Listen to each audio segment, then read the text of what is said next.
Hello friends, welcome back to my YouTube channel. पिछले video में हमने देखा वेरिकोज वेन क्या होता है, नॉर्मल वेन वॉल्व फंक्शनिंग देखी हमने, एबनॉर्मल वेन वॉल्व फंक्शनिंग देखी। जो नॉर्मली वेन में ब्लड फ्लो होता है नीचे से ऊपर की तरफ वॉल्व के थ्रू अगेंस्ट ग्रेविटी, वो हमने देखा। एबनॉर्मल वेरिकोज वेन फंक्शनिंग देखी कि वेन्स में वापस से कैसे ब्लड ऊपर से नीचे की तरफ आकर वेन्स में जमने लगता है, जिससे वेन्स में प्रेशर बढ़ने की वजह से वेन डायलेट हो जाती है, उसमें स्वेलिंग आ जाती है और काफ़ी मोटी उभरी हुई स्किन के ऊपर से ही नज़र आती है। तो चलिए आज हम स्टार्ट करेंगे वेरिकोज वेन के कॉजेज़ या बोल सकते हैं इनके रिस्क फैक्टर, जो कि कभी ना कभी वेरिकोज वेन का कारण बनते हैं। तो चलिए एक एक करके हम इनको स्टार्ट करेंगे। Prolong standing, age, hereditary, obesity, pregnancy, trauma, venous obstruction, exercise, ये सारे कारण कभी ना कभी वेरिकोज वेन के लिए रिस्पॉन्सिबल होते हैं। तो चलिए हम इन्हें एक एक करके स्टार्ट करेंगे। सबसे पहले हम देखेंगे वेरिकोज वेन का जो सबसे मोस्ट कॉमन कॉज होता है वो होता है जो वेन्स की वॉल और वॉल्व्स होते हैं वो वीक हो जाते हैं, उनकी फंक्शनिंग ख़राब हो जाती है, जिससे कि वेरिकोज वेन हो जाता है। जो वेरिकोज वेन होता है उसके जो सारे कारणस होते हैं वो वेन्स पर ही डिपेंड होते हैं। जैसे वेन्स का फंक्शन होगा, जैसे वेन्स ब्लड फ्लो करेगी, वैसे ही वो वेरिकोज वेन को कॉज करेंगे। जो लोग लंबे समय तक खड़े होकर काम करेंगे, या एज डिपेंड होगा, या प्रेगनेंसी होगी, कोई भी कारण हो उससे वेन अफेक्ट होगी, वेन्स के वॉल्व अफेक्ट होंगे, वेन्स की वॉल अफेक्ट होगी। तो ये सारे कारण जो है वो वेन्स पर डिपेंड होते हैं। आगे देखेंगे हम प्रोलॉन्ग स्टैंडिंग की बात करेंगे। जो लोग लंबे समय तक खड़े होकर काम करते हैं, एक ही पोजीशन पर रहते हैं या लंबे समय तक बैठकर काम करते हैं, तो उन लोगों में ये सबसे ज़्यादा देखने को मिलती है। जो लोग लंबे समय तक खड़े होकर काम करते हैं तो उनमें क्या होता है, जो ब्लड है वो नीचे की तरफ फ्लो होने लगता है, जिससे कि नसों में प्रेशर बढ़ जाता है।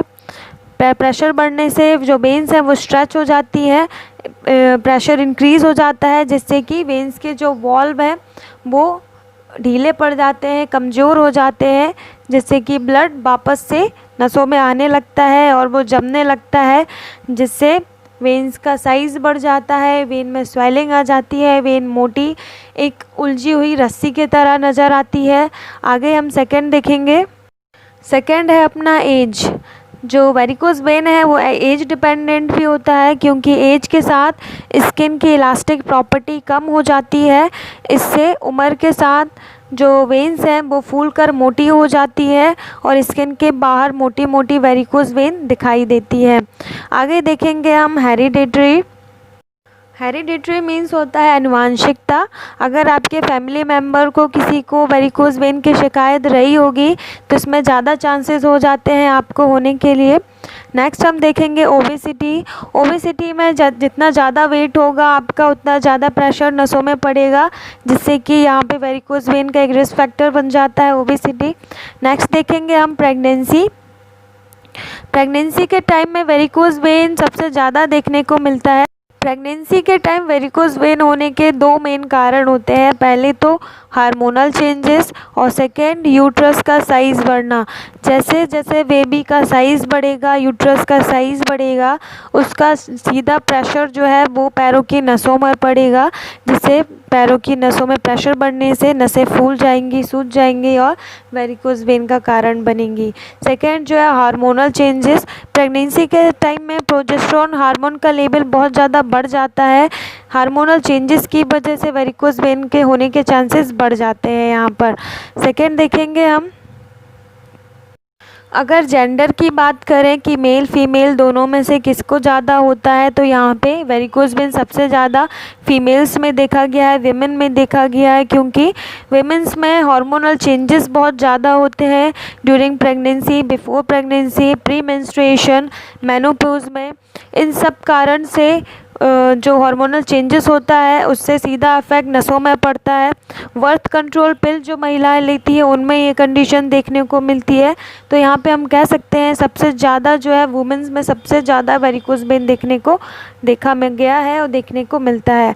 आगे हम देखेंगे एक्सरसाइज। जो लोग ओवर लिफ्टिंग करते हैं, वेट लिफ्टिंग करते हैं, ज़्यादा वजन उठाते हैं, स्ट्रेनिंग एक्सरसाइज करते हैं, उनमें भी वेरिकोज वेन देखा गया है। क्योंकि ज़्यादा वेट उठाने से या स्ट्रेनिंग एक्सरसाइज करने से जो प्रेशर है सीधा नसों पर पड़ता है और नसों में इफेक्ट पड़ता है। नसें वीक हो जाती हैं, वॉल वीक हो जाते हैं, जिससे जो ब्लड है वो वापस से नसों में आने लगता है। आगे हम देखेंगे वेनस ऑब्स्ट्रक्शन और ट्रोमा। ये भी एक कारण होते हैं वेरिकोज वेन के लिए। अगर वेन्स में ऑब्स्ट्रक्शन जैसे डीप वेन थ्रोम्बोसिस हो गया है, नसों में खून जम गया है, क्लॉट्स बन गए हैं, तो इस कंडीशन में भी आपको वेरिकोज वेन होने के चांसेस बढ़ जाते हैं। ट्रॉमा, कोई भी इंजरीज, एक्सीडेंट वगैरह जिससे नर्व इंजर्ड हो जाती है, उस कंडीशन में भी ये देखने को मिलता है। So thank you friends for watching my video.